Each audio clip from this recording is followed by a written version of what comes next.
This Week in Startups is brought to you by Gusto. Running a startup is hard work, but thankfully, Gusto makes payroll easy. They also offer flexible benefits, onboarding, and so much more. Twist listeners get 3 months free at gusto.com/twist. Dell for entrepreneurs. Level up your hardware today and save up to 43%. And Twist listeners can save an extra 5% by going to dell.com/twist. And LinkedIn Jobs. A business is only as strong as its people, and every hire matters. Get $50 off your first job post at linkedin.com/twist. Hey everybody, welcome to This Week in Startups. It's your boy J. Cal here, and we have a fan favorite with us back again on the podcast. Keith Rabois is with us. He is an investor at Founders Fund and considered one of the great operating officers here in Silicon Valley, along with people like Sheryl Sandberg and our friend David Sachs. You can follow him on the Twitter, Rabois, Rabois. And Keith, welcome back to the program. You were on in May, and we had like a really great discussion about COVID-19 and what we thought was going to happen with the pandemic. Well, here we are. It's August, and it seems like we have not learned much, and we don't wear masks in this country, and we're having massive amounts of outbreaks. What's your take on America's reaction to the pandemic? Yeah, that's right. And it's a pleasure to be back with you. I don't think that's much has changed since May, which is probably a sign of the times. It feels like all time is sort of collapsing, and May, June, July, April, August all kind of roll together. Right now, it's pretty obvious that we're going to be going through sort of the version of rolling blackouts or rolling COVID or rolling lockdowns for months, if not sustained period of years. There's clearly no light at the end of the tunnel. No one has visibility into the time frame. And I think that's causing a lot of psychological issues for people, for companies, for founders, for real people, because with no visibility, it's very difficult to sort of hold your breath, not knowing how long you have to hold your breath for. And people don't know whether they should be making permanent changes in their lives, i.e., moving locations, changing roommates, planning to work remotely or not, because the time frame is very uncertain. Well, when you look at other countries that have beaten it, and America seems to be learning its lessons by region. New York learned its lesson the hard way. Northern California, we did spectacular. I think everybody here kind of is pretty obedient and believes in science. Southern California seems to have gone buck wild. Florida and Texas seem to not believe in masks at all. But do you think what the psychological or maybe even the behavioral analysis of this is, you have to experience it firsthand to understand the nature of it? You just can't trust any kind of reality, because a pandemic, number one, we've never experienced it in our lifetime. And number two, we have this polarization, and the media and the experts and the politicians all polarizing around their team and their team position, as opposed to just learning and science. Yeah, well, I think it's very true that people are sort of using politics and political issues as the new sports or the new tribal religion. And partially that's a vacuum created by the lack of sports in other religions. But secondarily, we're seeing a resurrection of the virus in places like Northern California and in international markets like, think Australia, and probably soon in Europe, Israel, where people felt that the virus was under control and that adherence to a set of principles around quarantining, mask wearing, contact tracing, testing was effective. But it doesn't appear that anything short of a reasonable fraction of a population getting exposed to the virus is really going to stop it in its tracks, except in smaller countries, like, let's say, call it a population of below 10 million, where it does appear to be the case that you can kind of insulate the entire population from the virus. But in all countries above 10 million, it looks like there's going to be another wave, a third wave, a fourth wave of the virus until we have either therapeutics or vaccines that are much more effective. See, that's an interesting observation. It goes against everything the United States stands for to restrict people's access to travel inside the nation. But it turns out in a pandemic, breaking the country up into regions and saying, hey, we need people to stay in their zone until this passes might actually be the most effective thing to do. Yeah, it might have been the most effective, especially initially. It's certainly shutting down international travel corridors from China and then Europe would have been more effective if it had been done faster and sort of more thoughtfully, meaning with less sort of escape valves.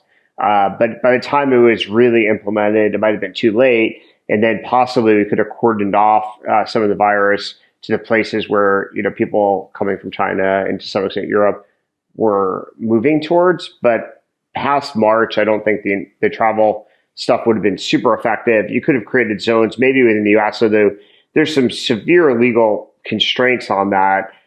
It's not obvious to me that creating internal US travel restrictions is actually constitutional. I think there's a very serious debate about whether that can actually be done legally. Yeah, I don't think it could be done legally. It would have to be something we would opt into as Americans, or we would lightly regulate, because we don't even seem to be able to mandate people wear masks. That seems to be up for grabs. The wisdom of masks, I don't think is up for grabs. I do think there's a very serious also legal debate about whether the federal government has authority to mandate masks. I think the better side of the legal argument is probably not, but the practical argument about efficacy is very strong. I think possibly you could have reduced air travel. Perhaps federal government has a lot of authority over air travel in the United States, and that would have allowed people to only travel by car. But it seems like people were self-selecting against air travel anyway. I mean, TSA was reporting data of something between like 1% and 5% of typical traffic on a per day basis. So to some extent, shutting down air travel would have only been, a small fraction of the migration problem. Would you consider flying commercial in 2020? Yeah, I've read a lot of the research about the sort of safety of that. And there's, like many things these days, there's true experts on both sides of that debate. There's some who are pretty convinced that among many possible activities, it's fairly low risk. And then there's a few experts who actually think the risk is more moderate. So it's somewhere between low and moderate risk, probably closer akin to having a backyard barbecue outside with maybe 10 or 12 neighbors. Which seems like a very low risk activity. I've expanded my quarantine circle and done a number of backyard type barbecue situations with, families who are in relative quarantine. It seems like a low risk behavior. Where are you on your personal risk taking during a pandemic, if I may ask? I mean, my general approach has been not no risk. I think it's very difficult to live your life in complete fear and approach like problems with zero risk. If you did, you would never drive a car, for example. Certainly below the age of 50, 60, 70, one of the most dangerous things you can do is get in a car and drive. So I don't think you want to live your life with completely zero risk. I think that's not a very productive way to live your life. So I think below roughly 6 to 10 people in small groups is moderate to low risk. Obviously, outdoors is significantly safer from all the evidence than indoor activities. In the weather, fortunately, at least in the summer in California, is pretty amenable to primarily outdoor activities. That will change. In various parts of the country, it becomes insufferably hot. Think Arizona or Florida over the summer. And then, fairly soon in the winter, between rain and cold weather, cold conditions, it's not going to be possible to be, living primarily outdoors. But insofar as one can do that, I've tried to do as many outdoor activities as possible. But I definitely will, in small doses, in small groups, spend time, in real life with people. I went and I ate my ramen at Thai Shokin in San Mateo, my favorite ramen joint, and outside. This past week was like, I think second time I ate at a restaurant. I took my daughter for sushi one time outside. And man, it was delightful to be amongst people. I forgot how nice it was to just be out and be social. There's something about our species where we are not meant to be isolated like this. Oh no, of course. I mean, if you like to read, you can read *Sapiens* or any research. Humans are basically herd animals, and you see this on Twitter. You see this in investing. There's definitely a pop psychology to humans that's Darwinistically evolved, and so isolating humans into solo behavior or very small group, extremely small groups, does cause real friction or potentially damage. I don't think anybody knows we're running a massive social experiment in terms of what is the long-term impact on isolating people in extremely small doses of people for what's going to be a sustained period of time. So I think there's a lot of counter instincts. Now it did switch. There's a reason why we've always had families and tribes across almost all known cultures. Is people want a safe group of people around them. And generally speaking, through most of history, until very modern times, if you'd see a human, another person that was not somebody you recognized, you would generally think of them as much more of a threat than a friend. Right. And then in the last 200 to maybe 400 or 500 years, which is, again, a very small fraction of human history, that has inverted so that, generally speaking, without other signals, we don't treat strangers as threatening. However, with things like COVID and potentially, more lethal or more transmittable viruses to come in the future, I think humans may revert back to their normal Darwinistic sort of the evolved state, which is to think of someone they don't recognize and don't know as a potential threat. Oh, so dystopian given how we've grown to love to go to an arena with 20,000 people and watch a basketball game or go to a music festival, a Burning Man, or even just a movie. When we get back from this break, I want to know what you'd think of the TikTok and China rift when we get back on This Week in Startups. Hey, look, 2020 has been the year of many things, but if you own a startup, this could also be the year you switch to a better payroll provider, and Gusto is that provider. They weren't built just for small business. No, they were built for the people behind them. Their online payroll system is so easy to use. We use it ourselves, and Gusto can automatically calculate paychecks and file all your payroll taxes, so you get that right. 3 out of 4 customers say they run payroll in 10 minutes or less, which means you'll have more time to run your business, focus on your customers, and build an absolutely delightful product or service, just like Gusto is for us. Plus, they offer unlimited payrolls for one monthly price. There are no hidden fees. Gusto does way more than just payroll. Nope, they're going to help you with time tracking, health insurance, 401ks, onboarding your new team members, of course, commuter benefits, which some people love, offer letters, which are super important. They make you look professional, and you get access to HR experts when you need them. And if you're moving from another provider, they can transfer all your data, and they'll do all that for you, make it easy breezy. And it's no surprise that 94% of customers are likely to recommend Gusto to another founder. Because you're a listener of This Week in Startups, you get 3 months totally free. All you have to do is go to gusto.com/twist, gusto.com/twist. Again, gusto.com/twist.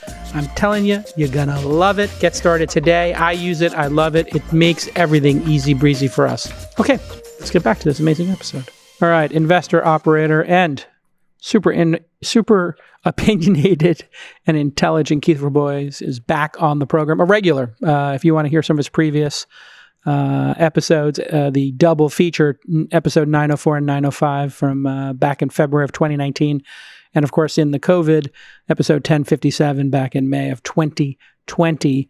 We just got through thinking about the sort of ramifications of the COVID. But before we get even deeper into the pandemic and what life will be like, we've had a pretty crazy relationship with China in the last couple of months, from the start of the COVID-19/Wuhan/China virus emerging, and now somehow people are starting to realize that maybe there needs to be some reciprocity. If we're going to allow TikTok to be on everybody's phone, maybe American companies should get to be on phones in China. And maybe it's not in the best interest of Americans to have spyware on their phones with access to their microphones and cameras and locations for a communist country. What is your take first on the reciprocity issue, and then let's go on to the reality of a communist country's access to data of a company in a communist country like China? Yeah, I think there's several dimensions to the TikTok debate and what to do about China. One is a simple trade policy. Just like we believe we're a capitalist country, we believe in free trade. And if there's going to be countries in the world that don't allow for free trade, then the question is, what do we do about that? And what's the U.S. reaction? And some degree of reciprocity or reciprocality is probably required. And so, China has notoriously banned basically virtually all content-based U.S. companies from operating within China, and restricted access or put fetters or required concessions by other products and services from American companies that want to operate or sell goods and services in China. And for many, many years, I think the American executive branch ignored this, in partially for several reasons. The executive branch was pretty much in denial and didn't really want to confront China. And Trump has been very attuned to this issue personally before he was president, before he even ran for president. If you watch interviews with him conducted over the last 20, 30 years, he's always been sensitive to China's sort of unfairness in treating American companies. And he used to talk about this all the time. And then he campaigned in 2016 about the issues and threats posed by China. And there's some funny YouTube clips where you see people excerpting various parts of his speeches and stitching it together. It's like China, China, China, China, China, all in the Trump voice. So I think this is sort of it's kind of a neglected area of American politics and foreign policy for about 30 years. And Trump correctly put a lot of attention on it. So one just simple principle is, if any country is not going to allow a set of American industries to operate there, there is a question of whether we should allow, a comparable set of companies to operate here. And that has almost nothing to do with the national security complexity. So you can imagine a country, let's say Germany, that becomes very protectionist and doesn't allow American cloud operating companies or American search engines to operate in Germany. What would be the proper reaction, where we don't really think Germany poses a national security threat to the US? It's just purely an economic free trade sort of situation. So that's one dimension.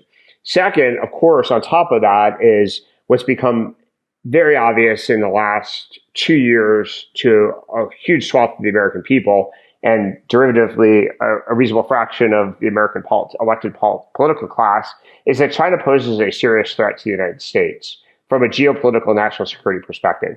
And this should have been obvious 10, 15, 20 years ago, but it's become starkly obvious in the last 2 years. I think China's influence and behavior associated with Hong Kong and their ability to intimidate the NBA a year ago started to wake people up. China's increasingly hostile / genocidal treatment of minorities within China has become, indefensible or transparent and indefensible. 3, China's willingness to export its influence across borders has become more obvious. Think India most recently, but certainly there's other examples. Their investment in AI and other technologies, which could pose other existential threats to the U.S., again, have become more stark and more clear. And so you put all of this together, and then you actually read or listen to the explicit strategy of the CCP, the Chinese Communist Party. It's very clear that they have an agenda over the next 30 years to be the dominant influence in the world. And that dominant influence includes explicitly suppressing what they would call liberalism. I think democratic liberalism in rough translation. And so if you put together both the tactics and the explicit announced strategy, there's no way of denying that China is posing a significant threat to the American way of life. And for 30 years, we sort of avoided or suppressed or intentionally suppressed this information, averted our eyes, adhering to a 40-year-old strategy of engaging with China that was designed to liberalize China that has proven... You had that work out for us. It's proven to be an unmitigated disaster. The original logic was that if you expose China to more and more information, to more and more economic freedom, that by definition, the country would have to liberalize and the ties, the dramatic constraints imposed by the Communist Party would be, sort of eliminated or significantly reduced. If anything, the opposite's happened. In addition, the original impetus for associating with China, which dates back to Richard Nixon and going to China, was to align explicitly as a counterbalance against the Soviet Union.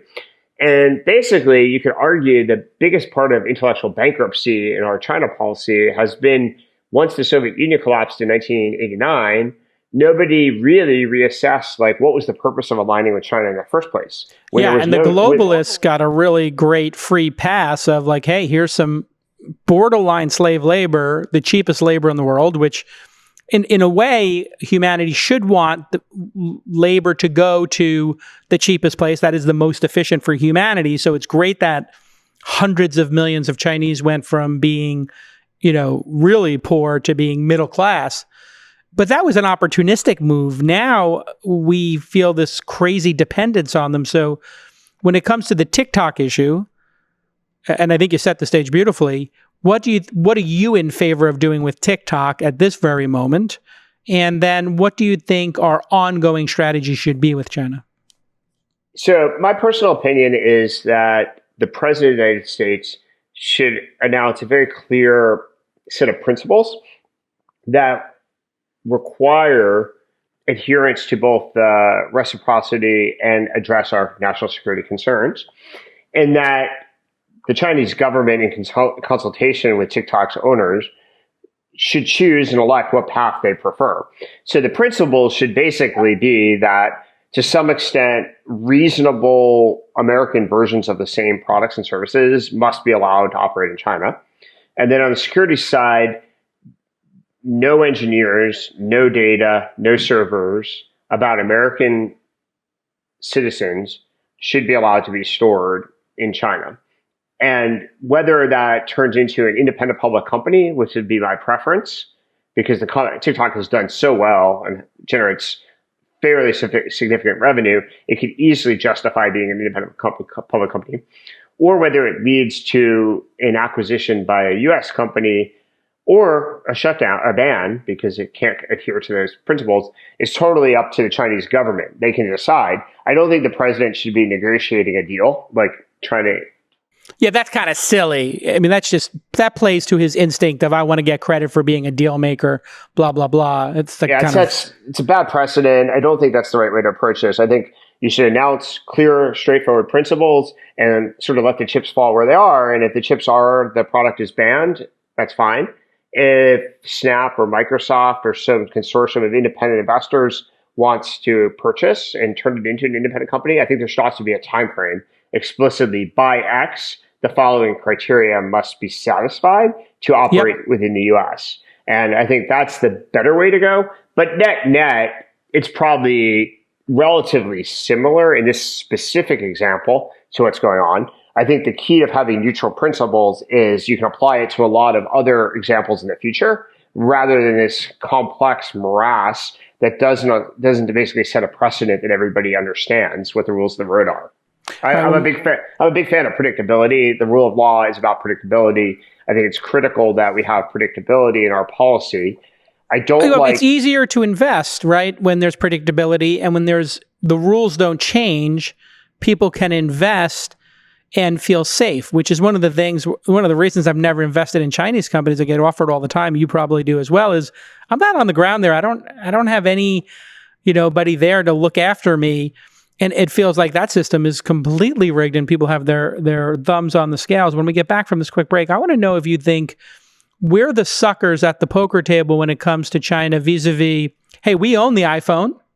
We get all the profits here, and they get this very low profit building, iPhones over there. Or if we should move to the Elon Musk model and say, you know what?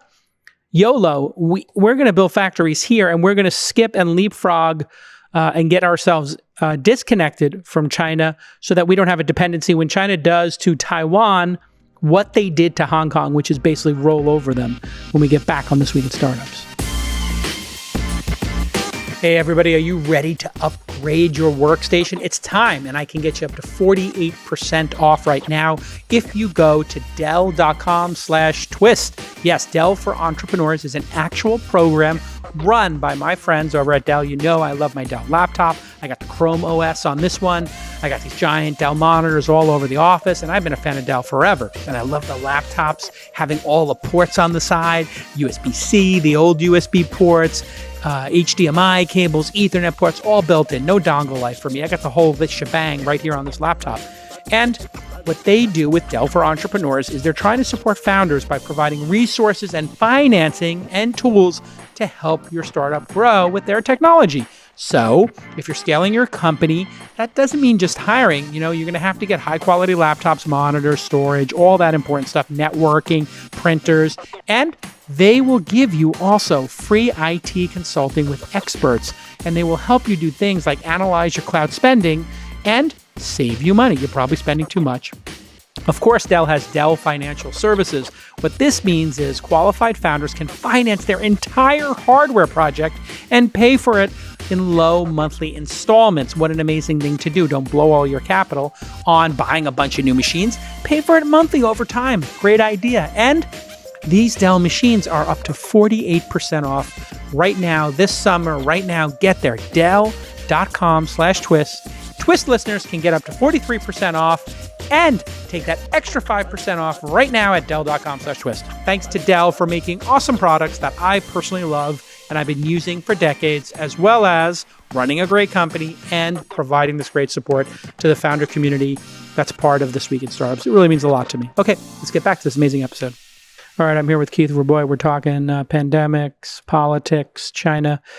Before we went to break, I was wondering who you think net won the most in this past 20 years of the iPhone being created in China, pharmaceuticals being created in China. This seemed to send a massive amount of profits to the United States. It also made them a ton of money. We own that intellectual property. They have no qualms in stealing it. And so was this a mutual sort of taking advantage of each other? And then can it possibly be decoupled?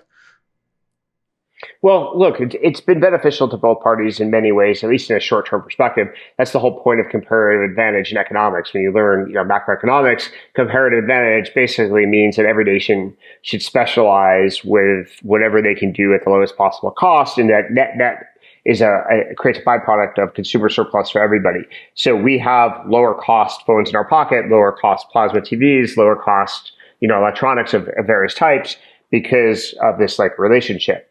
However, that's a very narrow perspective. The only variable that matters, your ingredient in the world, is not just the cost of a product. So, for example, in the 1970s, we built up what's called the National Strategic Petroleum Reserve because the U.S. was very dependent upon OPEC as a source of oil, and it led to fear that we could be blackmailed by the Arab nations. And in a foreign policy, context, and that was just unacceptable. Right now, because we've outsourced, according to the comparative principle, many strategic productions, including electronics, but also antibiotics. So from medical, pharmaceutical to electronics and the future of computing, we've outsourced a lot of production and manufacturing. We no longer have the ability to just drive American foreign policy according to the best interest for the American people, because we can be blackmailed and threatened. And that's not a very sustainable place. So I think the mistake was to allow our manufacturing capability to disappear. And we should have had sort of a minimum viable reserve capability of production so that in the worst case, we could always sustain ourselves and produce in any of these dimensions. There's a second level, where it's helped the Chinese people arguably more. Certainly the rate of growth in their economy over the last 20 years has been astounding. The improvement in the lives of the Chinese people, of all 1.2 billion, has been very impressive. So it has absolutely improved the welfare of 1.2 billion on the planet by, this relationship and symbiotic relationship with the United States. So that's a very strong positive. But the Chinese CCP has used very aggressive industrial espionage techniques to learn sort of the secrets, the IP behind a lot of American technology and progress. And that has the capability of being used very unfairly to compete in the future. And, that is probably something that it's something everybody did know. It's been widely chronicled. It's probably worse than what's been chronicled. But again, we made little, flashes of concern were expressed by the government of the United States, but we never really treated it super seriously. But again, it's the combination of these things: the decline in American manufacturing ability, the dominance of the Chinese supply chain across industrial grade, military grade dual-use technologies, across pharmaceuticals and medical equipment like PPE. All of this stuff has combined to put the United States in a very precarious position, which requires offsetting the marginal economic benefits of a comparative advantage. Yeah, but easily, I believe it should not be that hard to reverse if we have all the capital. We have a number of people out of work in this country right now, and we have rare earth materials here. We just decided it was cheaper for them to rip them out of the ground than for us to do it. We could very easily, as we're printing these trillions of dollars, earmark some of it to build factories here again. I mean, if Elon can make rockets and cars here, I don't know that we can get silicon chips up and running as fast, but certainly pharma and PPE, these things are not going to be difficult to make here. We just have to have the will to do it. We need to have a plan. And this seems to be the one issue in our bizarre left and right Republican and Democratic fight that we all agree on. Is that a green shoot for you? Yeah, I think there should be a comprehensive plan. I think several of these things are easier to fix than others. Consumers are just going to absolutely have to pay a higher price, though, for some products. There's definitely going to be an implicit tax on Americans' welfare, especially in the short term. I mean, part of it relates to just the price of wages. One of the reasons why manufacturing in China is cheaper and hence, quote unquote, more effective is the price of labor is substantially less. And with a lot of activists in the United States wanting to raise the price of labor artificially, that's going to be more challenging. Now, if we can layer in some automation and make incremental advances in robotics and other automated technologies, maybe the blended cost of labor in manufacturing won't be that devastating to having a competitive cost structure. But I think we're just going to have a surcharge. It's just going to be a strategic surcharge that either consumers are going to have to pay or the government's going to have to fund, or both, so that we have strategic independence from the threat posed by China. So I think that there is a bipartisan consensus emerging, mostly actually, ironically, from the far ends of the political spectrum, which sometimes get dismissed and or unfairly criticized. It's the most conservative members of Congress, and in some ways the most liberal members of Congress, that are most deeply concerned about the threat posed by China. The middle of the bell curve of the political establishment that's been in power for most of the last 30, 40 years are the people most responsible for the China mess. And they're the ones who most defended China from scrutiny and from criticism throughout all these years. So I think they also cashed the checks. Let's be honest. They were the ones getting their donations that put them into power. And that's another flaw in our system, is the lobbyists who are sending them donations. They're not doing it out of the goodness of their heart. They wanted to have this globalistic sort of approach and have that be considered. The ultimate for humanity is to just anybody can do anything, except when you're up against a communist country, that's not actually how they think. Is there a chance, though, that if the world, because Japan is also realizing this dependence, India is, banned TikTok and they seem to be pretty aware of this threat. if Japan, India, and the United States all say en masse, hey, we're going to start producing products outside of China, and we would like to see you change these behaviors, and we did that as a group, what do you think the reaction from China will be? Will they come to the table and say, you know what, okay, we'll talk about what's happening with the Uyghurs? Am I pronouncing that correct? Uyghur? I think I'm pronouncing it correct. And we'll talk about human rights, and we'll talk about Hong Kong, or do you think they'll just say, you know what, we've been here a lot longer than you guys, and we got 1 billion people, we don't care? Well, I mean, I think there's a lot of codependency here. So China's economy, like if China was completely insulated from the US or India's economy, it would pose actually more problems for China than for the US as a fraction of GDP and things like that. So that said, it'd be a very painful experience for all involved. So it's not something to look forward to at all. I do think that China miscalculated, however, on some of their most recent adventures and didn't expect this level of scrutiny and the level of pushback they're seeing from India and now the US. Partially because for the last 30, 40 years, they hadn't received any. So, they've been very adventuresome all across the globe in developing South China Sea. Yeah, developing strategic relationships throughout Africa, building ports. There's a lot of their strategy has gone, quite well for the last 20, 30 years. Yeah, why not try? I mean, listen, it's like being at a poker table. If you bet and everybody folds, you keep betting. Yeah. But then if somebody stands up to you and if somebody is the sheriff, well, then maybe you're going to curtail your behavior. So China does have a lot to lose here if they don't get in line. Absolutely, a ton to lose. But if you just look at even last year, they were able to basically blackmail the NBA into support. Which was ridiculous. It's absurd. They're basically convincing American athletes and the NBA executives that they needed to stop criticizing China about its human rights violations in Hong Kong, or the NBA just wouldn't make as much money in China.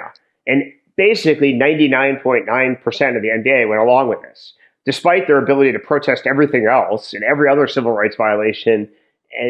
They somehow were completely willing to be censored and suppress other people's speech as it relates to China. That ship has sailed. Even Steve Kerr, who's one of the worst offenders, actually had to apologize last week for at least some of his behavior last year. Yeah, that was interesting. Daryl Morey came out and just said, hey, all he did was tweet like a GIF or something that was like, we support Hong Kong, we support freedom. And like the NBA came down on him like a ton of bricks. And it was everybody from LeBron to Steve Kerr. And it was like, hey guys, you're protesting, for very valid issues of racism here in the United States and freedom.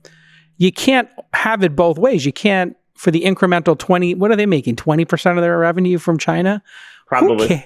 Who cares? Let the 20 cents go. It's not worth it. I mean, anybody who makes a lot of money to sell your soul for the extra couple of $1,000,000, it's just not worth it. And if they don't respect the way we do things in America, because they started blocking all the Rockets games because Daryl Morey did it, what 100% of the NBA should have done was they should have just said, hey, we support freedom and we support human rights, period. And so we're not going to point to any specific country, but we're going to point to all countries, including our own. 100% human rights needs to be addressed in the United States. And then look what happened. Cyan Bannister, a friend of ours, mutual friend of ours, she started buying thousands of Hong Kong t-shirts and having people giving them out at Warriors games. You can't squeeze people like this and not expect them to respond. Do you think what happened in Hong Kong and the ease at which China rolled in there and basically just gangster style took it over, they're going to be able to do to Taiwan? Answer that question when we get back after this quick break. Come on, you all know LinkedIn Jobs is the way to find great talent, but I wanted to read for you today an amazing customer testimonial from somebody who's a member of the This Week in Startups audience. His name is Aaron, and he is the founder and CEO of Emma AI. And this is a startup that uses artificial intelligence to optimize travel time on your work schedule. Sounds like a pretty good idea to me. Well, Aaron recently hired a machine learning engineer, and they started in July, and they have hit the ground running, and they are making things happen at his company. He received 110 relevant applications in 4 days. and he got great value. That is why LinkedIn Jobs is the number one way to hire. I tell all my startups, start with LinkedIn Jobs, and then you're not going to need to do anything else because LinkedIn has hundreds of millions of members, 690 million people worldwide. Your company is only going to go as far as the talent you are able to recruit. And the greatest recruiting tool on the planet right now is LinkedIn Jobs. And you can put your job in front of qualified members every day, so it's seen by people who are looking for jobs like the one you have. So here is your call to action. Let me give you $50 right now. I'm going to give you the 50 by visiting linkedin.com/twist. That's right, a 50 for you, 50. Again, linkedin.com/twist to get the 50. Take the 50 right now. Okay, let's get back to this amazing episode. All right, Keith, Hong Kong, just heartbreaking to see what happened there, to see those students out there fighting, being arrested, being beaten, being shot, being dragged to prisons in mainland China just to try to maintain their way of life. Heartbreaking for anybody who has a conscience. And now Taiwan, an independent country, according to the West, but a territory of China, according to the CCP, hangs in the balance. What do you think, given where we're at today with TikTok, India, and Japan spending money, government money to get people in Japan to stop building stuff in China, we're starting to see this little contingent saying, hey, we're going to have to, pump the brakes here with China's ambitions. Do you think China rolls into Taiwan, or do you think that after what's happened with Hong Kong, they're emboldened, or with India and the United States, maybe they'll pump the brakes on that one? Because Taiwan produces an awful lot of silicon chips, don't they? Yeah, I mean, Taiwan at the high end of the silicon has a monopoly sort of at the high end of silicon chips at the moment. If you want to read some amazing coverage of this, Ben Thompson's Stratechery is like the go-to source. So I think that he's based there too, right? Yeah, exactly. So he's an expert in every possible way on the topic. And he's been writing about this thoughtfully for years. So highly recommend, reading the original. I think typically the Chinese strategy has been pretty incremental.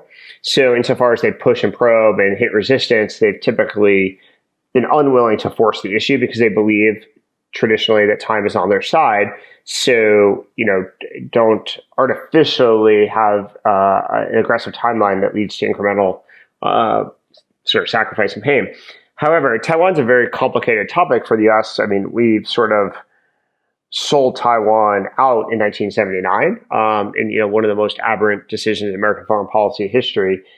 We basically told China we're not going to treat Taiwan as an independent, freely elected democratic government, and sort of implied that you kind of do what you want because we're not going to defend them, and that his completely amoral, arguably immoral American foreign policy decision hasn't been reversed yet. And the establishment, of the left and the right in the middle of the bell curve that we were speaking about before really doesn't want to revisit that. And they get very allergic and immediately nuclear reactive if you suggest this. I tweeted about this a year ago that I think absolutely we should be reversing this. America needs to stand for principles, and the principles mean the whole point of a principle is you do things that are uncomfortable and painful. It's easy to have principles where there's no pain and no sacrifice. Yeah. The whole point of a principle is to prove that you actually mean it.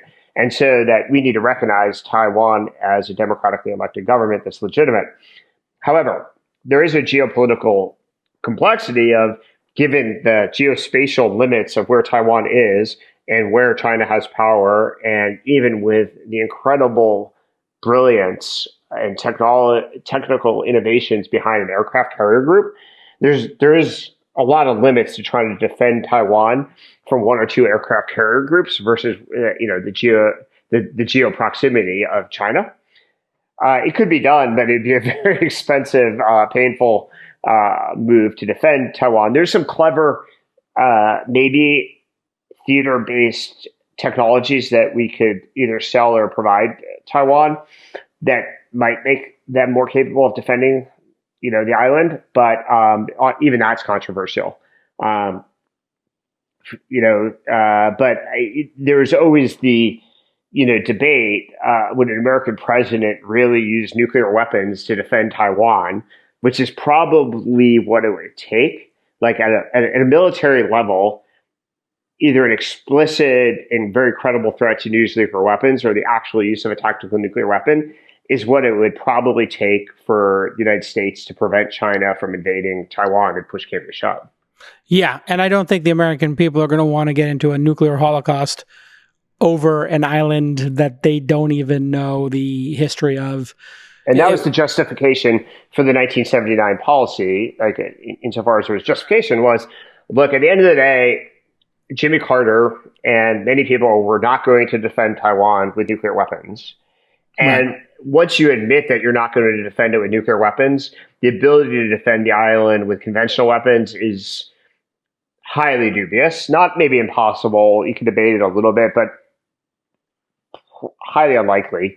And so if you know that you can't defend it, are you really going to bluff and, support their independence where, someone could call you on? You get called on that. Yeah, at least with respect to Western Europe and NATO's explicit policy, which always called for the use of nuclear weapons. People sometimes forget this, but NATO's explicit policy was if the Soviet Union invades Western Europe, we will use nuclear weapons to defend ourselves. That was at least partially credible. Yeah, I don't know, if that had ever been a factual case, which president would have, authorized the use of either tactical or intermediate range nuclear weapons. Who knows? Maybe some would have, some might not have, but it was at least partially credible. I think most people find it incredible that we would defend Taiwan with nuclear weapons. It's one of the great features of nuclear weapons is that, the fact that they are so destructive mutually, the mutually assured destructive nature of them makes threats with them almost shallow by design, because I don't think anybody on either side wants to get involved in that kind of the interchange. But building up and investing in Taiwan and having a presence in Taiwan, and then maybe buying some of the companies there or bringing their technology to the United States and other places and having them offshore some factories and take their knowledge to other places. Boy, that would be a power move, would it not? Yeah, and some of that's happening. Some of that stuff is moving to Arizona, and Japan is funding substantial investment in Japan, manufacturing capability, other technical improvements.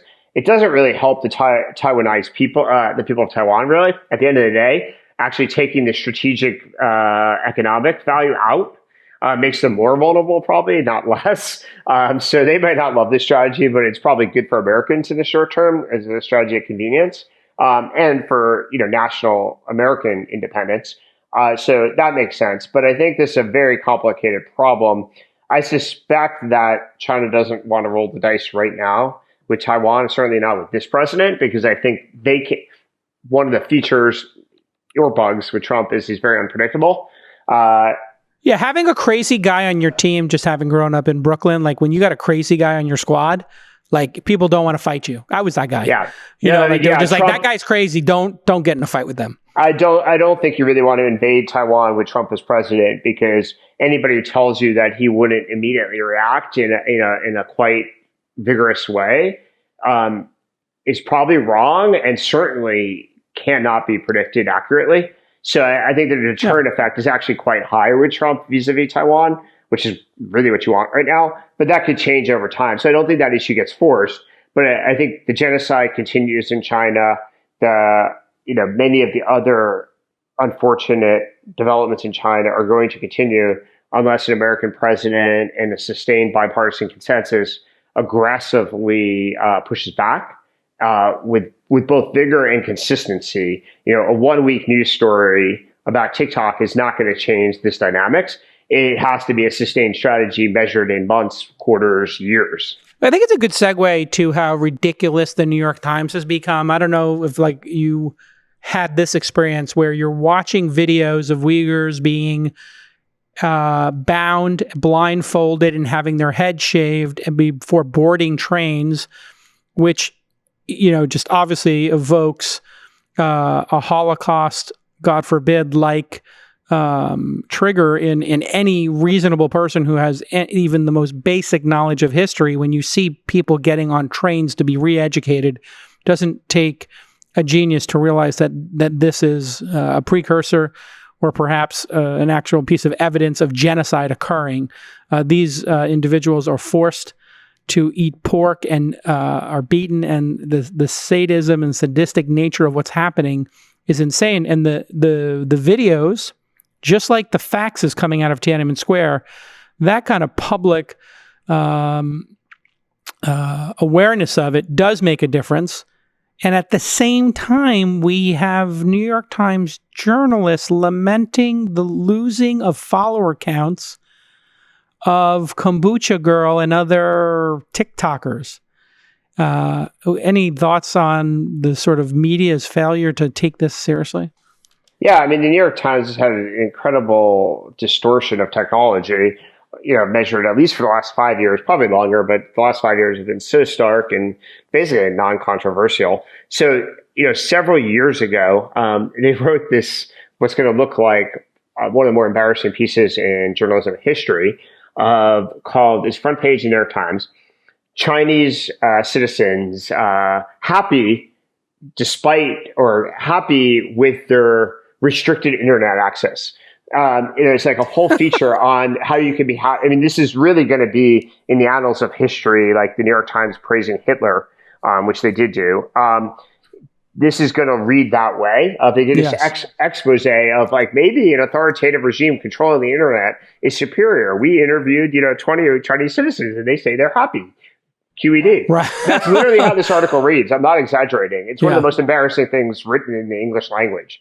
Now 3 years later, everybody knows how biased that was and how insane actually it was to write that. I think that was the high watermark for me of how bad the New York Times technology coverage is, that they're basically defending an authoritarian communist genocidal regime, and making up facts to support it, which is like absurd. So anyway, they've continued, notwithstanding, in supporting China. It's a little inconsistent. It's interesting. The worst offenders are in the tech journalism, in quotes, section. Whereas on this particular topic, there was one of the journalists who's actually, she appears to be quite good at her job, covers cyber security. And she wrote a critique of one of her colleagues, dismissing the concerns associated with the CCP espionage, CCP cyber attacks, and TikTok, at least on Twitter.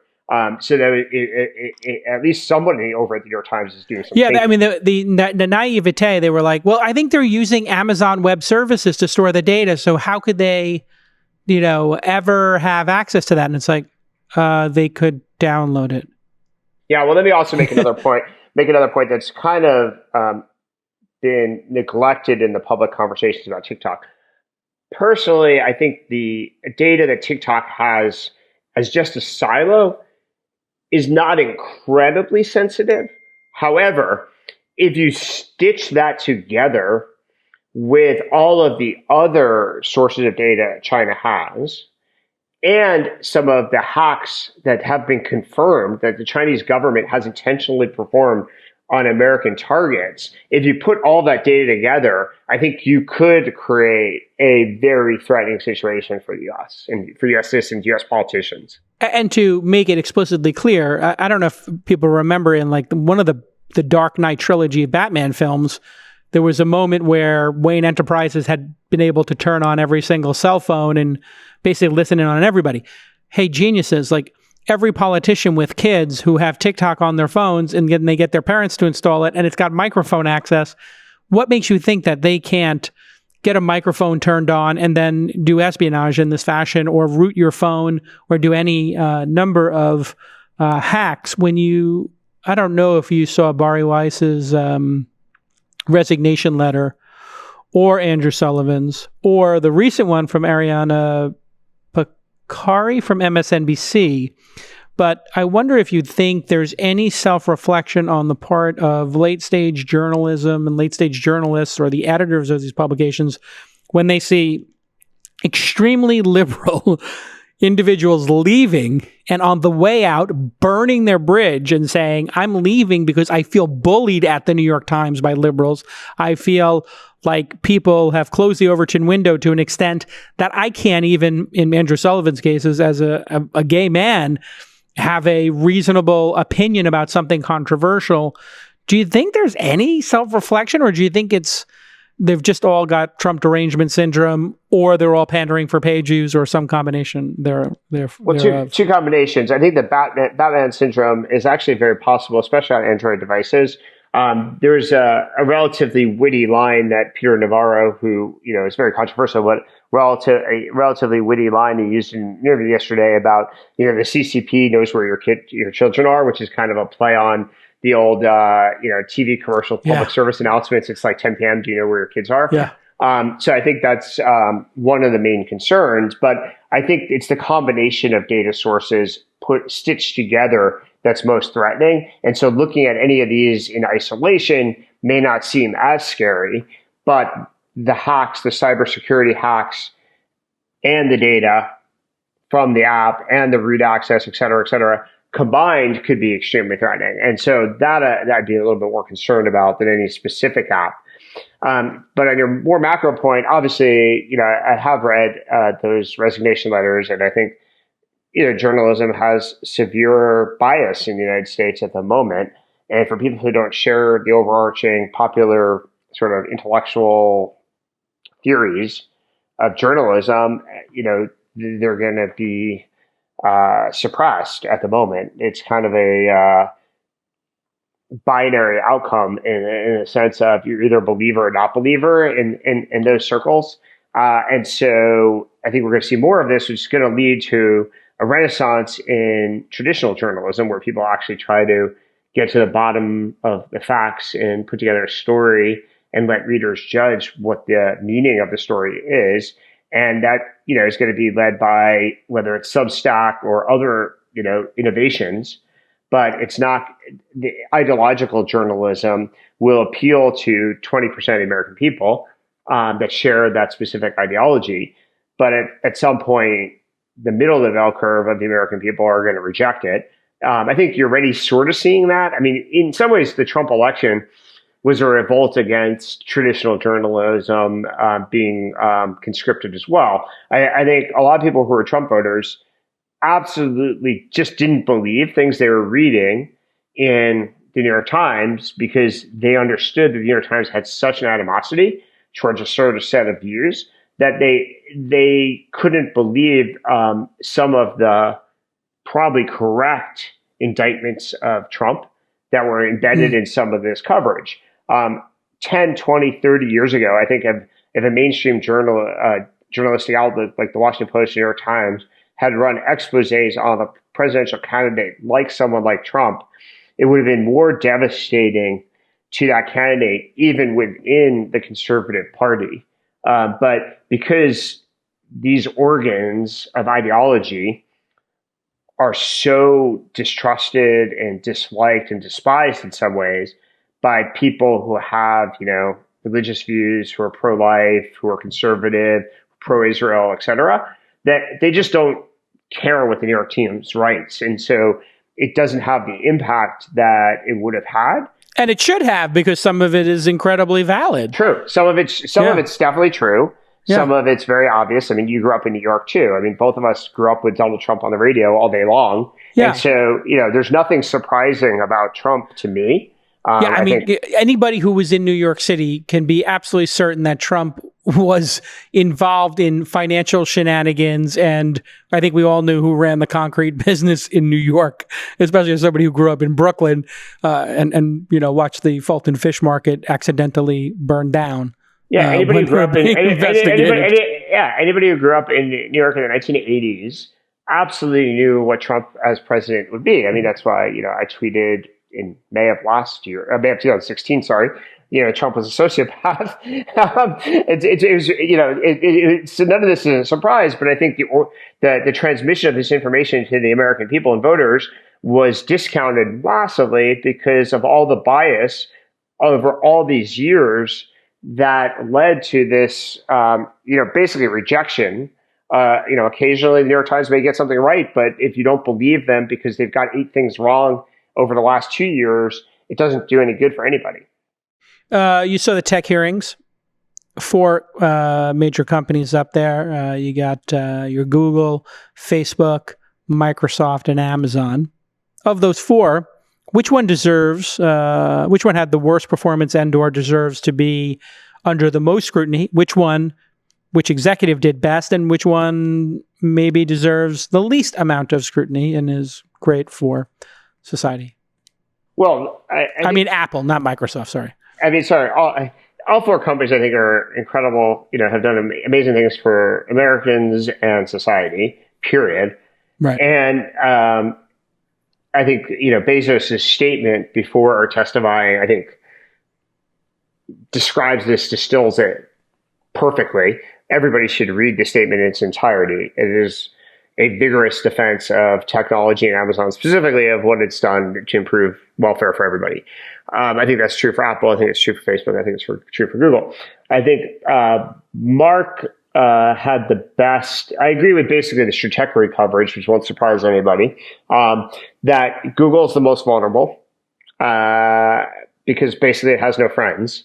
The left doesn't has decided for whatever set of reasons that large successful businesses are threats and bad, which is somewhat antithetical to the last century of American history. And the people who know better and should be articulating a vigorous defense against that, erosion are Republicans. But Google has burned so many bridges with conservatives that the Republicans are exasperated and just saying, well, I'm not going to waste my social capital defending you. Like you guys, refuse to help our Defense Department. You fire conservatives. You have a monoculture. You censor conservative content on YouTube, et cetera, et cetera. And so, as Ben Thompson summed up his piece today, is like Google has absolutely no allies. The left doesn't like them, and the right doesn't like them. So, and it's the most obvious. I mean, and by the way, they have a market share that looks like a monopolist, whereas Facebook does not have a market share that looks like a monopolist in any relevant market. Apple has a minority of a market in every market they serve. And, Amazon, correctly understood, probably has single-digit market share. So none of the other companies really should have even been there. But I think Mark's statement to the committee was also quite elegant about how technology companies, including the ones through acquisition, allowed them to compete successfully with large entrenched businesses that have not been serving their customers very well for a long time. And I highly recommend people read the excerpt of his testimony about that. Yeah, I when looking at it, I don't think that because of Zuckerberg's track record and the fines he's gotten on privacy twice and all those settlements, he has the credibility. And because he has both the Democrats and the Republicans feel like the thumbs on the scale for the other party, he felt like he was at risk as well for me. When you look at Google, well, they've straight up lied and obscurified and been opaque about how they put their rankings. I mean, Matt Cutts for just a decade lied to me and everybody and said, we didn't change organic search when all they did was put 400 pixels worth of ads above organic search. And everybody knows 90% of the clicks occur in the first, 100 pixels. They seem to be super at risk. I thought Amazon was incredible. I thought Bezos, his opening statement was like the opening scene in his movie when they do the 10-part Amazon series or whatever treatment they do where Tom Hanks plays Bezos or whoever winds up. I don't know who's the best person maybe to play. I got to think of somebody young. Bald Tom Cruise. You're saying a bald Tom Cruise? No, I like the Tom Hanks idea. Tom Hanks is just so all-American. You just have to get buff. You got to get rid of the dad bod. I don't know if he's capable of it. But the thing that I thought Bezos should have just said to them, because when they were going at him with the third-party, accusations that they were copying other people's products, it's like, that's called capitalism. We all try to make better products. And what would you have us do? Not allow third parties to sell on our platform? Because we can press a button and turn off the third party and the millions of businesses that have been built off of that could go away. So what do you suggest, to all these politicians? What do you suggest we do? Should we turn it off? Because we can turn it off right now. I could just make a phone call. We'll turn off third party, and all those people will lose their jobs and they won't compete. I know. It does a good way of reframing it. In addition, I found a tweet that I retweeted the other day that showed the percentage of third-party goods sold on Amazon versus Walmart versus traditional retail. And, Amazon's like 1 or 3% or something like that. And all these other people are like 30%. So, politicians are distorting the facts or, being willfully ignorant of them in complaining about practices that have been extremely common and dominant business practices actually for 50 plus years. Like house brands. Like when they talk about Amazon Basics, it's like, well, Whole Foods has 365, Kroger's, Target, everybody has a house brand. And the house brands at those supermarkets and department stores was typically 20 or 30% of sales. I was just told by a CEO who works in Amazon that the house brands on Amazon Basics is less than 1%. That's correct. And anybody who's used Amazon Basics products know they're a great deal, but they're not the best products. They're kind of janky. No, it's a silly concern. You know who I got? I got J.K. Simmons. J.K. Simmons, as an older Bezos and as a younger Bezos, that's what we need to cast. Like a Gordon, who's that? Gordon Levitt? What's that kid's name, Nick? Joseph Gordon-Levitt as a young Bezos. Then you get J.K. Simmons on some, some steroids. What do they call those things? The athletes take? HGH. Yeah, get him on a little HGH, and then you got him playing an older Bezos. For Apple, they said they don't have market share, but they do have the lion's share of app revenue and the profits in phones. So part of this is also, how do you define market share, right? Yeah, I mean, arguably, the app revenue is a little tricky to create a market out of, but you could reframe it probably around profits. Typically, it's not done. Typically, market share is calculated by revenue or sales, but it's not that crazy a leap to do it on a kind of adjusted contribution margin kind of basis. So, but typically, they don't have the dominant market share, which most antitrust analysis doesn't even begin unless you have like 40% market share. The lowest end market reported antitrust case is like around the 30%. And the 30 and 40% cases require you to take concerted action with other people, like basically like a concerted boycott or something like that. Unilateral action, you definitely need market share more than 50% in the United States, at least for 60 plus years.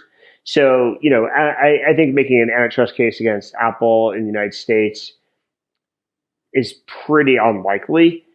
You can find these niche markets, like, for example, there was one that at least stated a claim, which is just the first level bar in the book publishing space. But I think what would happen is if Apple really had legal risk in some of these niche markets, they would might as well just shut down the business rather than, live with government investigation. All right. So it's obvious that this is going to continue the scrutiny of big tech. I've been thinking about how each big tech company can preemptively offer something that would make things feel, because a lot of this is about feelings. It feels unfair, but nobody can really pin these companies. If they did, they would already have done antitrust cases. So a lot of this is about feelings, I think, that this is unfair. I want you to think about each of these four major companies and what you think they could make as a concession that might feel good. I'll give you mine first.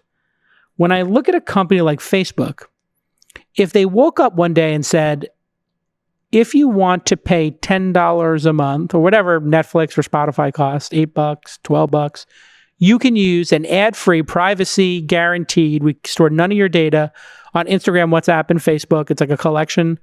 And therefore, there are no issues around consumer privacy. Do you think that would make people feel good? You think that would call off the hounds? Maybe some. I mean, there's still like the left wing still wants to try to find excuses for Hillary losing. And so they tend to blame Facebook, and they don't like the fact that people tend to share articles on Facebook that are not approved by the New York Times. So that's there's two groups. There's the privacy, sort of concerns, which your suggestion would absolutely help reframe that narrative. But a lot of it's around content and whether you got a solution for that one? No, because I don't think they should cave. I think at the end of the day, the media hates Facebook because Hillary lost and the media is no longer a gatekeeper to content. So whether it's Facebook or Twitter, there's nobody who can stop you from generating attention. You don't need to ask permission to generate attention for ideas and for your own publications anymore. And the media hates that because they've always had a monopoly. They're speaking, it's kind of ironic.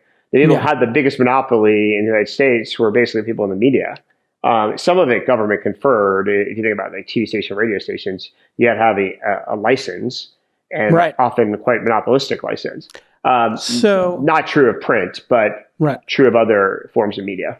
So would another opportunity for them to be, because it was a pretty harsh removal of, Alex Jones, who's a conspiracy theorist and a whack job doing performance art, I think to his own admission that it's performance art, no matter how you feel about it.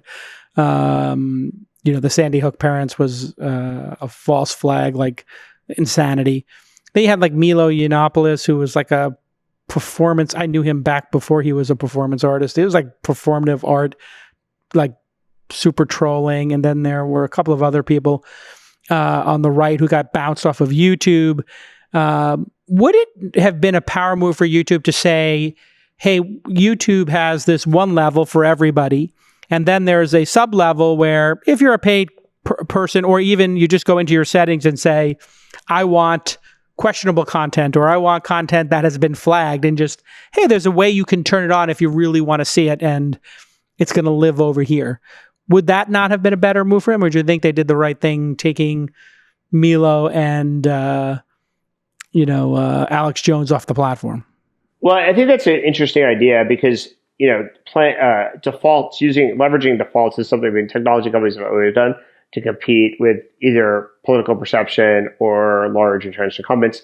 We used very clever default setting back in my PayPal days to prevent Visa, MasterCard from eliminating us. So it's a very, very, very classic move to do something like what you suggest.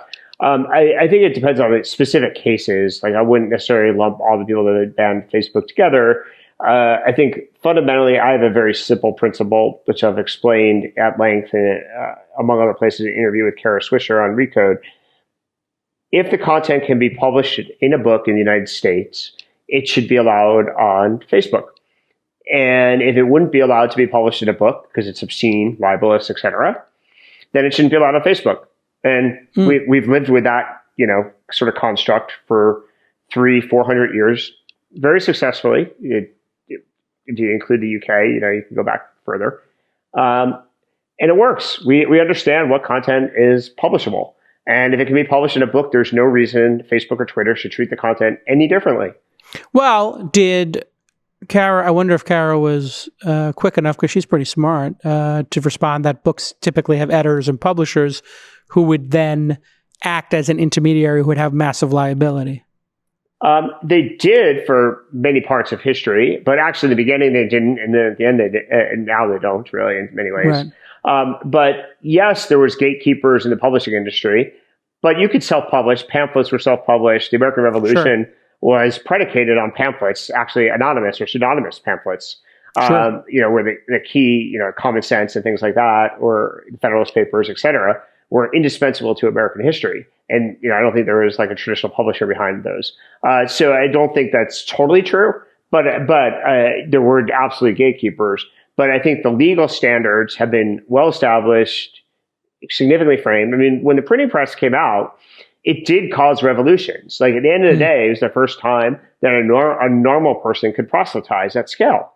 And, there was wars fought because of the printing press in many ways. So I think there's consequences to allowing people to publish new and provocative ideas, but we've had, as a society, had well-established standards, and there's no reason to change them for Facebook or Twitter. Or if we did not have the ability to publish the murder of George Floyd and that 8.5-minute video of him being murdered, we would not have the ability to do the change we want to see in policing. So, this freedom of publishing cuts both ways. Publishing, broadening exposure to access to information, broadening the people who can be writers or publishers is a very good thing. And I think we've already adopted significantly successful standards on, you can't have child porn, you can't have obscenity, you certainly can't defame people. We've even can't threaten to hurt, bodily harm somebody. I've had people threaten to punch me on the face on Twitter. I'm like, by the way, it's probably not a good idea to do that. I think you can have a knock on your door if you do something like that. Yeah, certainly any imminent threat of violence is unacceptable. You couldn't publish a book calling for it either if it was imminent. So I think we have the principles.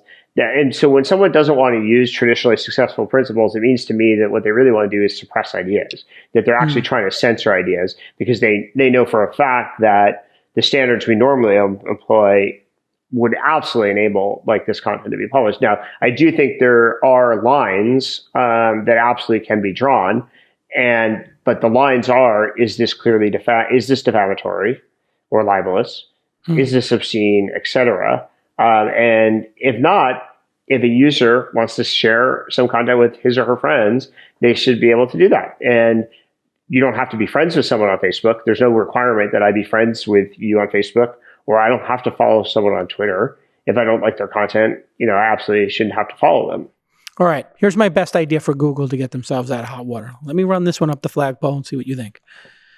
Google, when you type in internal temperature, smoking brisket, when I do it on my barbecue, it pulls the actual answer, the paragraph. They call it a snippet or a one box. And they put it right there on my mobile phone. Internal temperature should be 195 degrees. Let that meat sit for an hour and you're good to go. Not only do they do that, they take the next 4 or 5 questions that I would have asked. They put a little caret next to it. You click the drop down and it gives you another snippet where it says, what is it to do well done brisket or medium rare brisket or whatever it is. In other words, they make it absolutely unnecessary for me to go visit those websites. And the whole defense they had was, hey, we send information. Now they're actually profiting from it. I think if they want to use snippets, they should pay some amount of money. Let's call it $1 for every 1,000 times it's seen. 25 cents for every time it's seen, or just share the revenue, because they already share revenue. When you put ads on Google ads on your site, they give you 60, 70% of it. Maybe when they use the content on their site, they should just pay you a little vig. What do you think about them being generous and doing something like this to share the wealth? I think it would certainly appease some of their critics. It wouldn't appease all, because a lot of people are trying to build destination websites and want traffic. It's not just a marginal economic calculation, but for many publishers it is. But there is, just like my point about Facebook, there are some well-established principles here, and maybe they need to be litigated to see the application. But there's a concept of fair use, that's been well-established for centuries. Yes. And arguably, maybe Google is not complying with fair use in how they're doing snippets in one box, because to some extent, if you're taking a primary, fair use is not measured just by the percentage of the content. It's a 4-part test. Is there confusion on the part of the user? The percentage you're using? Is there an educational purpose? And are you impeding the other person's ability to do commerce? And you're sticking to that fourth one. I'm no lawyer. I know you are, but I have enough background on this from getting legal letters at Engadget and other publications. Yeah, no, the fourth principle is if they're taking and depriving people of economic value by showcasing the primary import of the content on their site, that actually would not be a fair use. And so I think there are test cases that particular publishers might want to try litigating against Google. And, look, Google's got deep pockets, so it's a pretty good litigation. I might invest in some of that. Let's do it. I'm going to write a blog post, and then you and I could fund this, because it actually, I see 2 Achilles heels for Google. The first one is also, if you were to ask people to search, and, you own the company Traeger Grills, the smoker I use. And I'm not saying it's the best one. It's what people told me is the best one. But there's some other ones that are particularly good as well. And if I search for Traeger grills and they sell that keyword to another person, people don't actually know because the chiclet for an ad is like this tiny now. It's like, it literally looks like a Tic Tac. And they may even call it that, a chiclet or a Tic Tac, where it says AD. I would say 50, 60, 70% of people, if you were to survey them after them, is what you clicked on an ad or not, would not know. Mm-hmm. Or they would misattribute it. This is a clear violation of advertising law. So they have two huge Achilles heels. And if somebody had the chutzpah to go after them with two lawsuits, Google would lose. I guarantee it. Yeah, so I think there's some promising litigation. Like, so you don't need to apply like this complicated antitrust analysis. You know, as I said, there's a lot of very straightforward, well-established for centuries principles. You just name two of them that could be used to, you know, improve the situation. I do think, though, that Google does have, you know, 70, 80, 90% market share in search. And it's almost surely the case that search is a relevant market, divorced from just general advertising. So I think that's an easy monopoly case to bring. Yeah, so we got three swing set bat there. Amazon. What would you think is a reasonable solution? I have one, but I don't know if it's as good as the other two I put forth, of how they could avoid some issues with their basics product. But do you have any ideas for them to make it feel more fair and to take the heat off? Well, you know, I think they're doing a really good job, as you pointed out. Bezos' opening statement probably reframed a lot of people's opinion very quickly about do they really want to mess with Amazon, specifically around, you know, by the way, we're more popular than you guys are. That was the greatest dunk ever. He's like, the only people who people love more than us are the people who go and defend the country at war, military people. And especially the press is like number 20 on the list. Yeah, especially among Democrats. So, you know, I think such a great troll. Politicians are pretty good at understanding, you know, who's vulnerable and who they should attack and who's more popular than they are, and it's going to backfire. So I think that was part of their strategy, was like, look, we're pretty damn popular. Americans depend on us a lot right now. They really like us. You want to have a battle? Let's have a battle. Let's see who wins this one.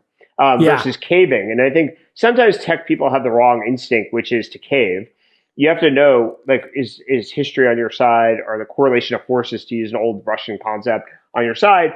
If Amazon wants to battle, you know, a bunch of Democrats, I think Amazon wins that in most people's minds. So, you know, Bezos in some ways, like, you want to have a fight? Let's have a fight right now. Here's the one I have with the basics product line and the house brands. And this is like a double, like, trolling dunk. We will make no profit on our Amazon basics products.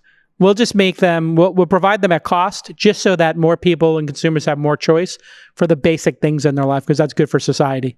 We're not going to underprice them, which is illegal.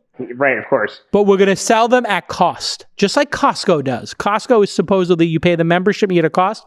So as part of an Amazon Prime, if you're Amazon Prime, you get Amazon Basics at the verified cost that Amazon spends on that USB-C cable.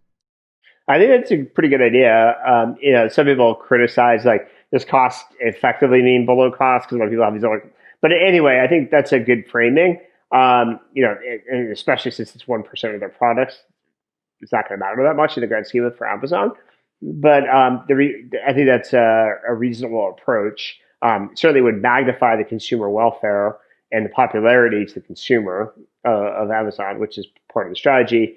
And I think you could see this also in Apple's strategy. Apple's obviously a very well-approved, well-liked brand. Tim was, you know, pretty much playing a no hits, no runs, no errors kind of strategy. Yeah, very milquetoast. Very milquetoast. I'd be right down the middle. I know the American people like my company, that they like me. I'm not going to say anything that changes that. I don't want attention here. Like, why am I here? You know, kind of thing. And so I think, and their political strategy usually reflects that, even though Tim's been somewhat outspoken on some issues that he cares a lot about, obviously. Typically, they found a way to have a bipartisan, you know, lobbying and political donation strategy across the board, so that they don't generate the animosity that Google does among Republicans, and Twitter to some extent, and YouTube, particularly at Google, and is Facebook right now. and Zuckerberg. Yeah. I mean, It is amazing when you think about it. Tim Apple is like sitting next to the president at every economic conference. Then he's going out and speaking about, important issues, gay rights and social justice. And he doesn't get barbecued for sitting next to Trump because he doesn't say anything. He just sort of sits next to him and says, like, yep, we want to support Americans and, we're here to help. I had the masterful, I think, one-liner for him, which was, we have a closed ecosystem because we want to protect children from porn and things they shouldn't see. Android has an open ecosystem. Google's an open ecosystem. If you are a parent, you can pick the open ecosystem. If you want a curated experience, like Walt Disney World, where there's no smoking, or there's no pornographic material, or there's no adult content, there's no R-rated features at Disneyland and Disney World or on Disney Plus, that's what we're providing, and it's just something different. But so we need to have those controls. But you can buy an Android phone and you can load whatever you want. So there's that. And then my second point, as Tim Cook would have been, and by the way, we have a developer mode for iPhones now. You click on developer mode and you can load any app store, but you don't get any support from us. So when you click I'm in developer mode and you pay $29 a year, it gives you a warning that your privacy is up. You can do whatever you want with your device, but we're not going to support it. Wouldn't that have been just an easy dunk for him? Yeah, I like the first one much better than the second. The second one is a similar principle, though. It's like playing with defaults. Very few people are going to choose that, but you get the optics of reframing it to be completely optional, even though very few people would elect for the inferior choice. So yeah, those kind of moves typically are very effective. Okay, we're both investors in companies, and we have our companies compete against these big companies, which can obviously sometimes buy them for a large amount of money, which is great for investors and for those teams. But they can also compete against them and destroy them very quickly if they choose to. We see that once in a while. Probably maybe it's a little more overblown. Do you think for our industry, venture capital, technology, entrepreneurship, it's good to have these giant players out there who can write $10, $20 billion checks to do M&A? Or would it be better if we had some new rule that said, if you are over $500 billion, you can only buy companies up to this amount, 20 billion in market cap, or maybe it was a percentage. There's $1 billion. If your company's worth $1 trillion, you can buy anything that's 10% of the value of your company or 20% of the value of your company, or some sort of throttling that were to occur for the big giants who are running the table and getting so big that people have this concern that they're basically mitigating too much of American life. Yeah, but I think history is just proves that that's factually not true. I mean, what's the biggest thing Apple's ever purchased? It's actually this ridiculous purchase. Beats, yeah.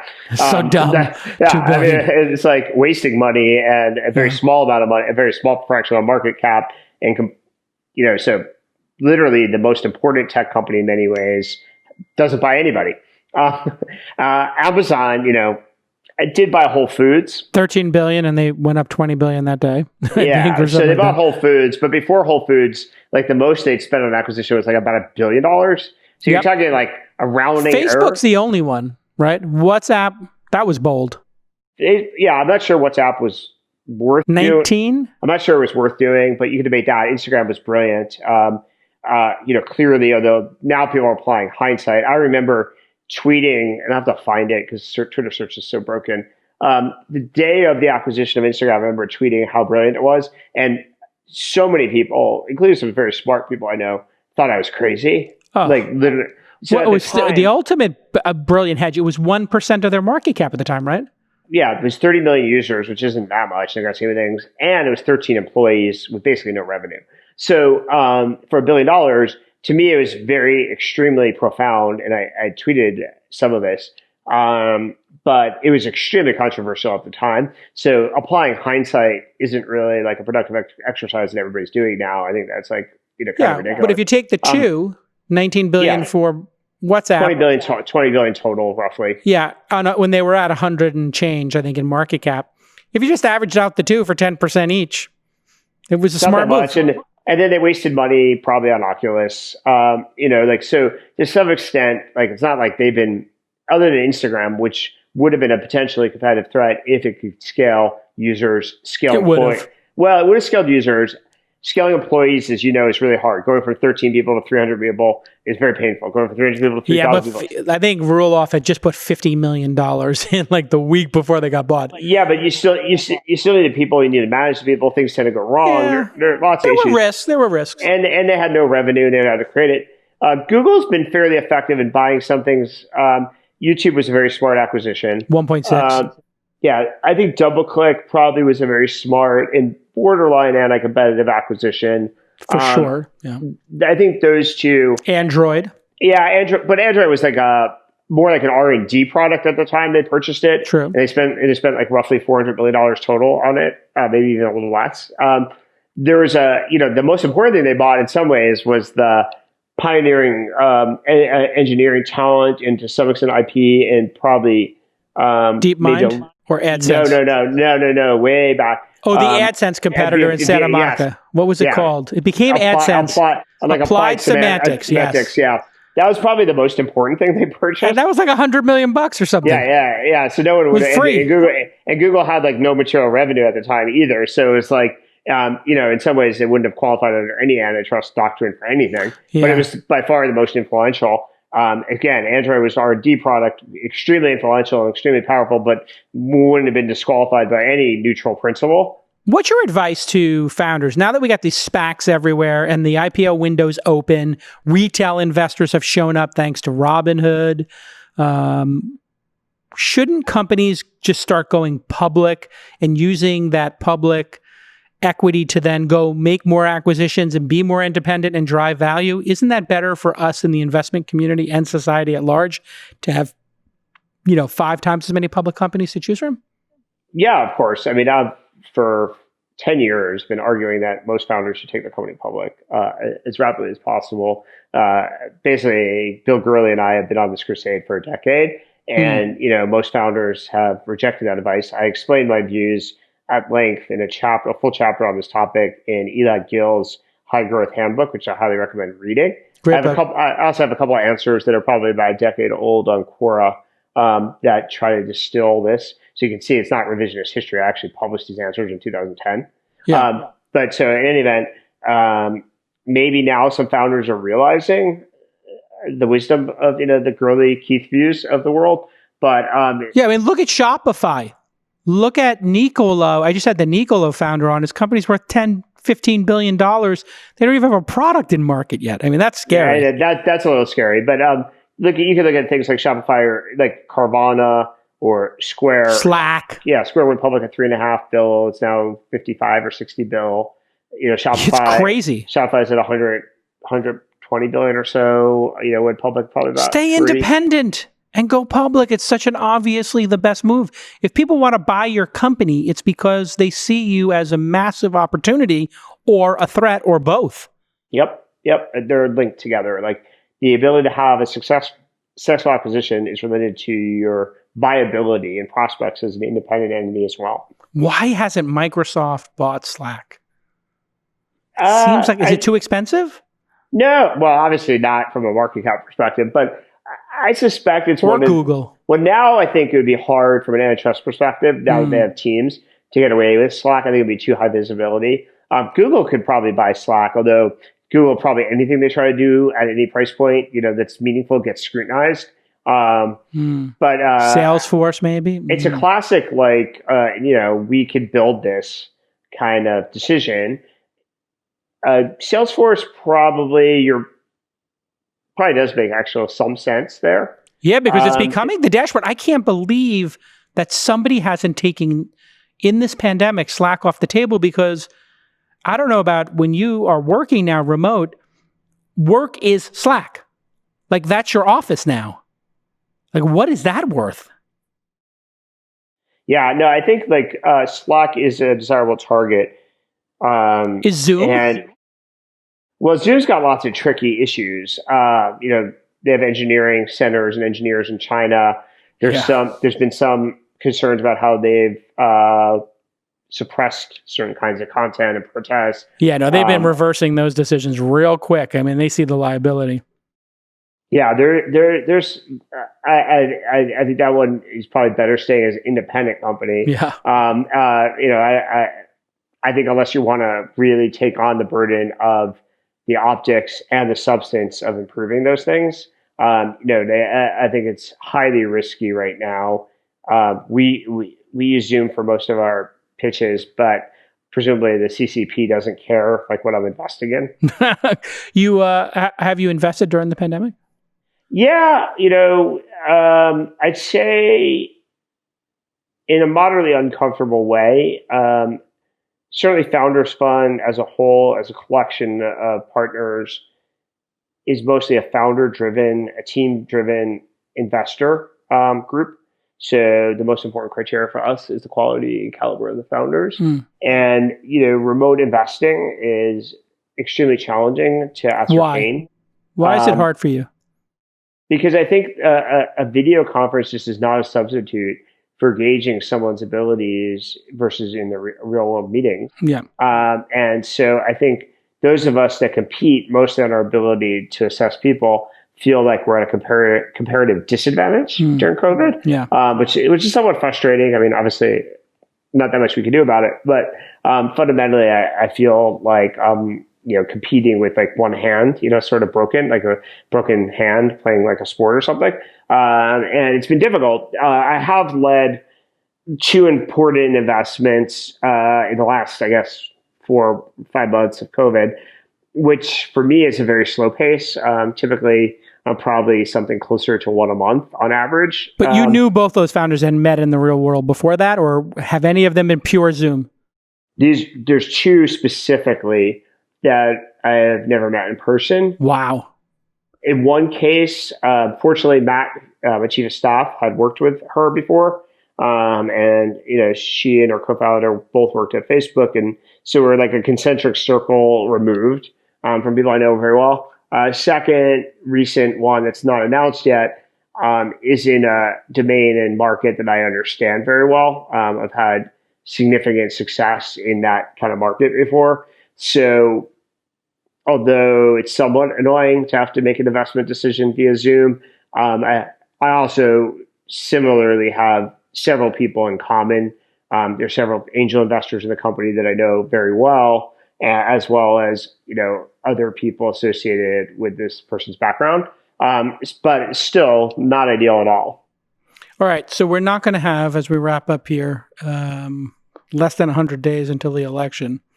We're not going to have a crazy socialist, ban the billionaires, Bernie Sanders or Elizabeth Warren in the White House. Maybe there's a slim chance Elizabeth Warren would be the VP, but I doubt it. Chances Trump wins, and how would he thread the needle?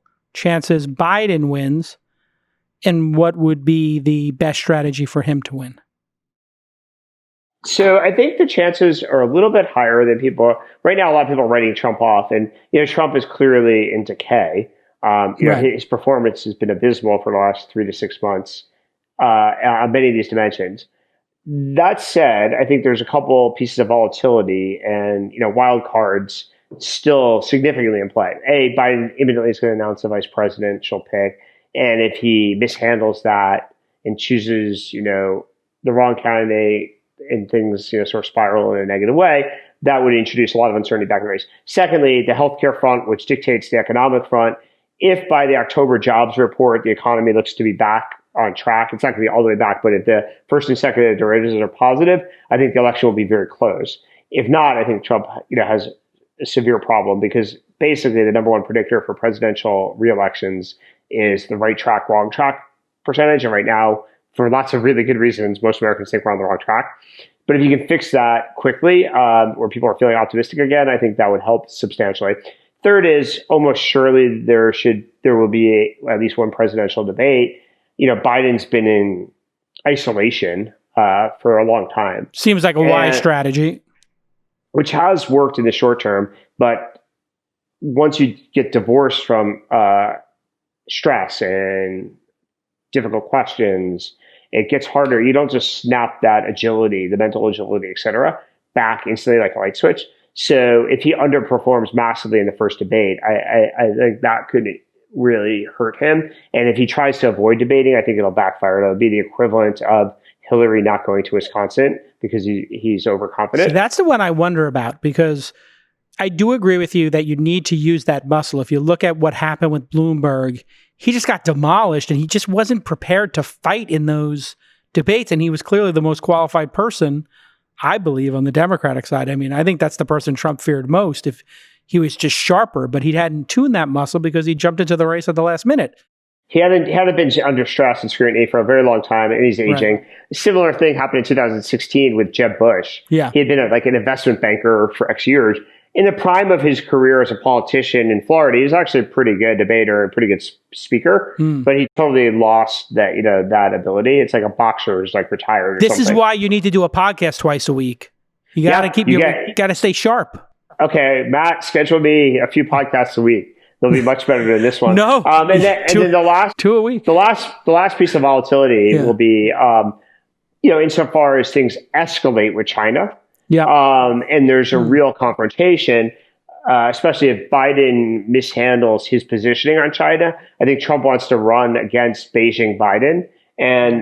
But Biden's got advisors on both sides of this equation. Some who are more realistic about the threat posed by China and some who are traditional establishment foreign policy bureaucrats. And depending on where he ultimately lands, he'll either be more or less vulnerable to punches from Trump on China. But if China makes some aggressive decisions and does some things that, alienate the American people, and Trump is perceived to be the most anti-China candidate, that could be very important for his reelection. I wonder if China wants him to win. I have no idea. I think it's tricky. I think they like the fact that they surely embracing the fact that he seeds distrust and a lot of social conflict. And that's been part of China's intentional strategy for at least the last 5, 10, maybe 15 years. So Trump as a candidate and Trump as president absolutely causes divisions. That said, he's been pretty aggressive recently. He's a hawk, on China and pretty attuned to a lot of the subtle stuff they're trying to get away with. And, I think Biden would be maybe certainly less confrontational, but maybe might even borderline fall into an appeasement camp. And they might be willing to roll the dice that they'd rather have an appeasing president of the United States than a unpredictable and hawkish president. But Biden would also allow for less social divisions, more unified, a more unified America. And that would be inconsistent with a lot of China's strategy. I have another theory. It's a crazy conspiracy theory, but I think you got to exhaust all of these because we live in a crazy world. You notice that Trump started wearing a mask 2 weeks ago and then just totally reversed his position on it? And he was like, I'm going to wear a mask and you should totally wear a mask. And here's my mask and take a picture of my mask. Doesn't it look cool on me? He started doing that 60 days out from the first debate, which I think is September 29th, if my memory serves me correct. It takes like 3-4 weeks for mask wearing to work. And it takes 2 or 3 weeks for people to die from COVID. I think it's 10-20 day window. He might have timed this perfectly because I don't know if you noticed the caseloads are coming down as testing's going up, and we just had a plateau in deaths after it went up a little bit. He might time this perfectly so that he gets everybody to start wearing masks. He should just make Trump 2020 masks. Then he could claim victory that he defeated COVID, or he ran it down to, let's say, under 100 deaths a day or under 200 deaths a day from this peak of 1,500. And then the stock market would rip, and then maybe that's his window. Yeah, well, his single biggest mistake from a political perspective and somewhat substantive perspective was he should have embraced wearing a mask before anybody else. It's a very conservative approach to a really tricky problem. A mask is individualistic. It's not something, it's very inexpensive. It's not something the government needs to provide you. So it should have been like the big Democrats who want to shut down the economy. With a one-size-fits-all mandate. Sledgehammer. That are interfering with economic progress versus me who's saying, go buy a simple mask, wear it, and we don't need to do all these government interventions in the world. And it would have been a very both substantively successful probably policy, but very ideologically consistent with his sort of most likely voters. It's like, who needs governments? We know how to produce a mask. We know how to build a mascot. Adams, get a bandana. Get your Leonard Skinner bandana. Let's go. Or Adams, the shoe company, now does high-end masks. Or Nike produces masks. The American Genius. I've got my Adams mask right here. There you go. I buy them 10 at a time for my whole team. Right, they're really good, actually. Right on brand. So I even have a Barry's mask that I wear. Barry's boot camp. How are you doing without your Barry's? Dying. I'm dying. Did you Peloton? What are you doing? Remote Barry's? I'm doing a lot of remote Barry's. The classes are pretty good. They have classes with via Zoom with like weights, and the instructors are quite good. That's it's nice. It's obviously not a substitute for the real world in many ways, but for most people, it'll at least keep we both love basketball. You watched a couple of these first games. It's a little bit weird, but it's great to have it back. Yeah. Well, I think all sports. I mean, I've been watching mostly baseball. I'm a fanatically addicted Yankees fan, and fortunately, the Yankees are quite good. I'm really hoping the baseball season doesn't fall apart at the moment because the Yankees are absolutely the best team in baseball, and it's really exciting to watch them. So why didn't they do a bubble? They should have just bubbled it. Who knows? The machinations. It's like classic. Commissioner problems, union problems. In any event, hopefully they can hold it together. Basketball, we're both Knicks fans and both deprived of watching the Knicks. So you like the Tibbs? You like the Tibbs acquisition? I don't know. I like the Jeff Van Gundy response, which is this roster needs a lot of work. So yeah, coaches can only do so much. But, I like Barrett. I like Barrett and Mitchell. I think Mitchell getting 30, 40 minutes a game could be really interesting this season if he can handle it. I think the basic problem with the Knicks has been, the owner. It starts from the top, like everything. It's like sort of like the Trump administration. Yeah. But secondarily, I think they've been on strategies that made sense for about 6 months at a time, and then they throw up their hands and revise the whole strategy. So dumb. So they never make any progress. So we wind up trading. Occasionally we've stumbled into some pretty good players and wind up trading them. How do you trade if you get Kristaps Porzingis at number 3 or 4 in the draft, and everybody says you're an idiot, and then he turns out to be like a once in a lifetime player, once in a generation player, and then you trade him because he doesn't like you? F that. No, it's crazy. You're staying. You're staying. It was insane. You have to build, if anything, you watch The Last Dance, with Jordan. Basketball teams particularly need to be built around the talent. And we occasionally, by accident, get talent. Stumble into it. And then we throw it away. And so, it's been 20 years. We wasted 20 years as a Knicks fan. Brutal. Other than like 3 weeks of Jeremy Lin, it's been a really horrible 20 years. And Melo with Steve Novak and that whole crew, J.R. Smith, they actually played they had that 50-plus win season. And we had one season that was pretty reasonable. 50. When I was growing up as a Knicks fan, 50 wins was like the low bar. Yeah, I know. It's like Oakley, Mason, Ewing, Harper, Starks. That you did not want to go up with that team. Or even before that, Bernard King. We were more like 40, even after that, Marcus Camby, Sprewell, Larry Johnson. So we had a pretty good run. Other than when Bernard, unfortunately damaged his knee for a couple of years, from the mid 80s on to 2001, the Knicks were, a real franchise, but that's a long time ago. Well, we have all the assets. We got all the draft picks. We got some decent young players to build off of. Just be patient. We're not going anywhere. We're just year 20 of pain. We can deal with 2 more years of pain. 10% more pain to have a playoff team. Just take your. I think that's why they went with Tibbs. I think they think he's that player developer, and we're just going to stick with the 5-year plan and let's just hire people slowly and develop talent. On that note, Keith Rabois, let's pray for our Knicks for next year. Let's pray for an end to the pandemic. And you're always a great guest, and we'll see you shortly. Thanks again for coming on. We'll see you all next time. Bye bye.